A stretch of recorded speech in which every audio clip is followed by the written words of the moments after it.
আসসালামু আলাইকুম। সীমাস কিচেনে সবাইকে আমন্ত্রণ জানিয়ে শুরু করছি আমার নতুন রেসিপি। আজকে আমি দেখাবো চিংড়ি মাছ দিয়ে কচু তরকারির সুন্দর একটা রেসিপি। এটি অসাধারণ হয় খেতে, আপনারা খেলে বুঝতে পারবেন। সেজন্য আমি নিয়েছি একটি কচু তরকারি এবং কিছু দেশি চিংড়ি মাছ।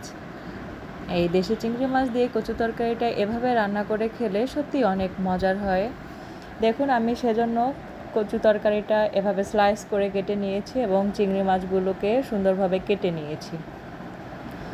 আপনারা বাসায় এটাকে ট্রাই করে দেখবেন। ভালো লাগলে অবশ্যই আমার ভিডিওটি বেশি বেশি শেয়ার করে দিবেন এবং লাইক করবেন।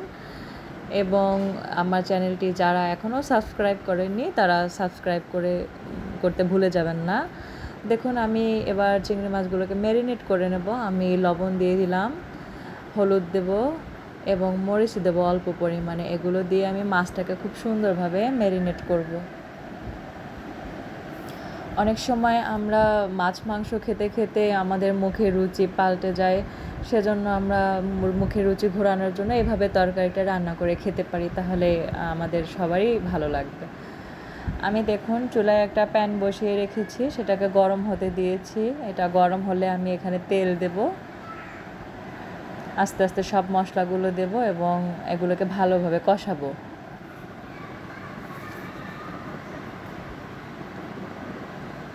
আপনারা রান্নাটা স্কিপ করবেন না, তাহলে হয়তোবা কোনো একটা মশলা মিস করে ফেলবেন, কারণ আমি এক এক সময় এক একটা মশলা অ্যাড করছি, তো সেজন্য।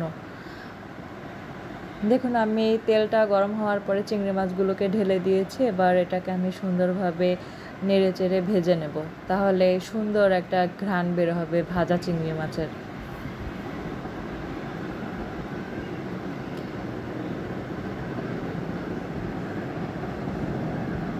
দেখুন, আমি মাছগুলোকে উল্টে পাল্টে ভেজে নিচ্ছি।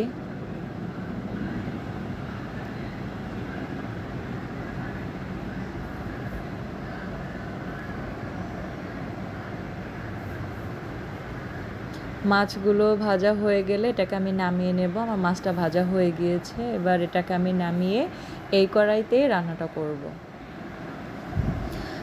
আমি এখানে রান্নাটা করার জন্য তেল দিয়ে দিচ্ছি। কচু তরকারিতে সাধারণত একটু বেশি তেল লাগে, তা না হলে খেতে ভালো লাগে না। এখানে আমি দিয়ে দেব 2 চামচ পেঁয়াজ বাটা, 1.5 চামচ রসুন বাটা,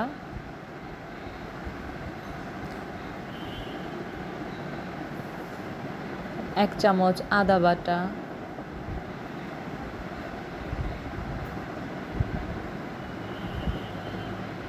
দিয়ে দেব ধনিয়া গুঁড়া 1/2 চামচ, লবণ 1 চামচ,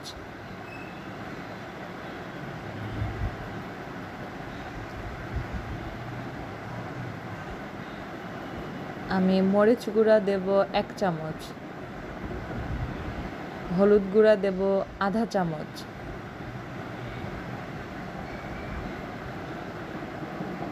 জিরার গুঁড়া 1 চামচ। আমি এটাকে ভালোভাবে নেড়েচেড়ে মিশিয়ে নিচ্ছি। যতক্ষণ না পর্যন্ত মশলার কাঁচা গন্ধটা দূর হবে ততক্ষণ পর্যন্ত আমি এটাকে ভালোভাবে নেড়েচেড়ে মিশিয়ে নেব। ভালোভাবে এটাকে ভেজে নিলে খুব সুন্দর একটা ঘ্রাণ বের হয়। আমি পানি দিয়ে দিলাম মশলাটাকে কষানোর জন্য, 3টি কাঁচামরিচ মিশিয়ে দিলাম। এবার এটাকে আমি ভালোভাবে কষাবো। দেখুন, আমার মশলা কষানোটা হয়ে গিয়েছে, উপরে তেলটা ভাসতে শুরু করেছে।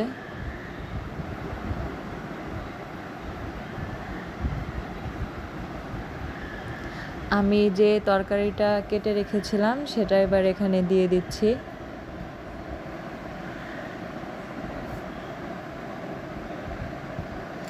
কচু তরকারিটা সিদ্ধ হতে একটু বেশি সময় লাগে, সেজন্য এটাকে আমি 2 বার কষাবো ভালোভাবে, যাতে করে এটা ভিতর থেকে খুব নরম হয় এবং খেতেও যাতে ভালো লাগে।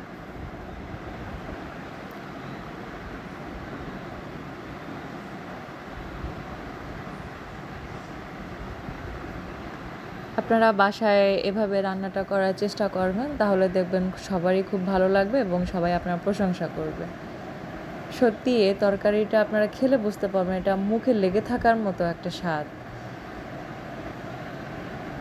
এ পর্যায়ে আমি এখানে ম্যাগি ম্যাজিক মশলাটা ব্যবহার করছি, তাতে করে খুব সুন্দর একটা স্মেল বের হয় এবং খেতেও স্বাদ বেড়ে যায়।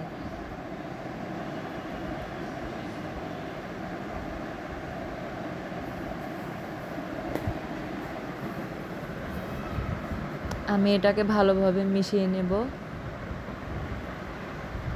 চুলার আঁচটা মিডিয়াম পর্যায়ে রেখে আমি রান্নাটা করব।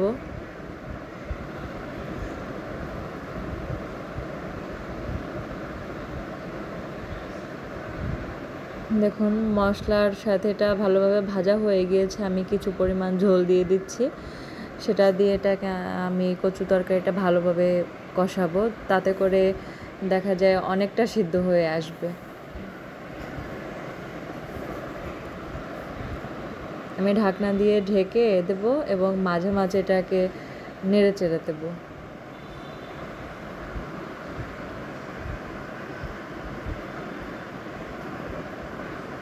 আমি চেষ্টা করেছি খুব অল্প তেল মশলা দিয়ে আপনাদেরকে ভালো একটা রেসিপি উপহার দিতে।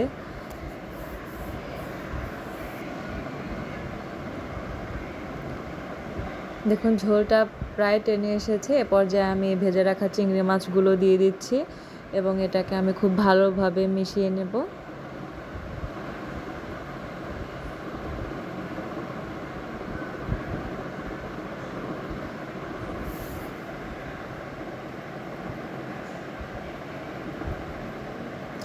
দেখুন 2-3 মিনিট পর আমার এটা মশলাটার সাথে মাছ এবং তরকারিটা কষানো হয়ে গিয়েছে। আমি এটাকে খুব সুন্দরভাবে ভাজবো, ভাজতে ভাজতে একদম লাল করে ফেলবো।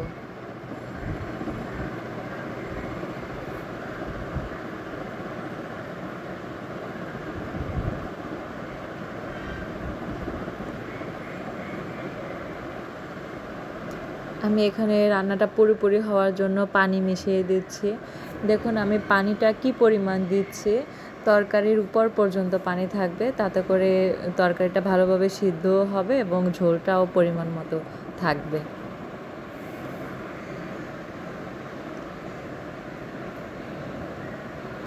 আমি এ পর্যায়ে কড়াইটা ঢেকে দেব।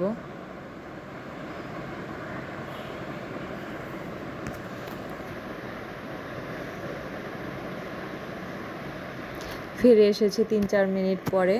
দেখুন এটা ভালোভাবে ফুটতে শুরু করেছে। রান্নার এই মিডিয়াম পর্যায়ে আমি ভালোভাবে নেড়ে চেড়ে দিচ্ছি। দেখুন